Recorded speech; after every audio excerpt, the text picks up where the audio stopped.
study for 8 hours, I study for 10 hours, I study for 15 hours, yesterday I studied for 24 hours straight. You've probably heard all those stuff. You've probably had people telling you that they study for 10 hours, study for 15, study, and it's gotten you so overwhelmed because you see that person that said they studied for 10 hours, but their grades are less than yours, they are worse than yours. So now you're thinking that, how does this studying thing even work? So listen, I've tried both strategies. It's the one I'm using now and the one I've been using before. The strategy I've been using before is the quantity strategy, where you focus more on studying for more hours.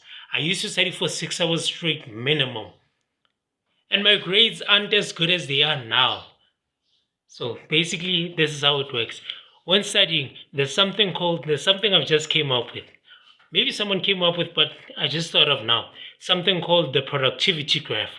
Now, when it comes to productivity, let me show you that graph. This is what it looks like. As you can see, when we start, it peaks, it keeps on going high, it goes high, and then up until a certain point, it drops. That's why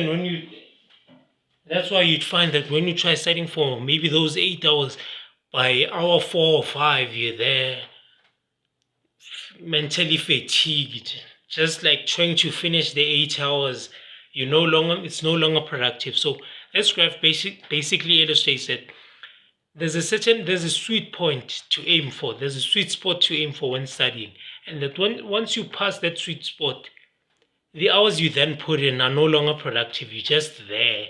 They're pushing time. So what to normally aim for is about 2 to 3 hours of studying each session, not per day. Maybe this is how I use mine, the current schedule I'm using right now. Study for 2 hours, then rest for 3 hours. Study for 2 hours, then rest.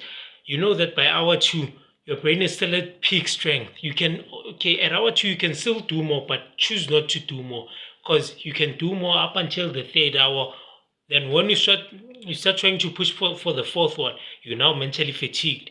It's less productive. So do the 2 hours or 3 hours, then it's followed by a 3 hour rest. You know that you are now replenished for the second study session. Then you rest again, the third study session. Then you rest again, the fourth study session. By this, you can now do 4 study sessions which are equal to 8 hours, I think. 8 hours of studying. This way, it's much better than doing the entire 8 hours, trying to study for 8 hours straight, being there by hour 6. Adolf Hitler killed the Jewish people. Reading the book, you don't even know. If I were to ask you what you just read, you won't be sure. So that is my advice. It is I, the CEO of the Faith Club. Stay blessed.